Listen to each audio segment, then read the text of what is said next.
si je repars sur l'émergence et je reprends mon parcours, bon, comme je dis souvent, moi j'ai plusieurs entreprises, j'ai plus d'une cinquantaine de salariés dans différents domaines.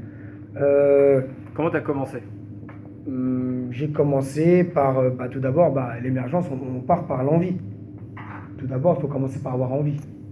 Est-ce qu'autour de toi, tu avais des... Bien sûr, j'ai grandi dans une famille d'entrepreneurs. Le constat numéro 1, l'émergence, c'est ça.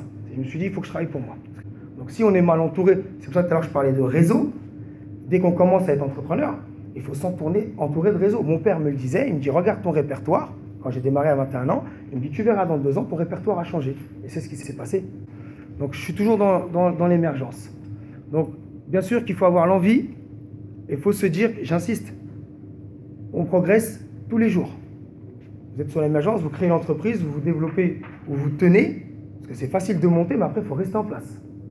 Donc pour pas qu'on arrive à une boîte, à faire le tour et à revenir à l'émergence, il faut qu'arriver ici, c'est bon, stop. L'empire, il est mis en place.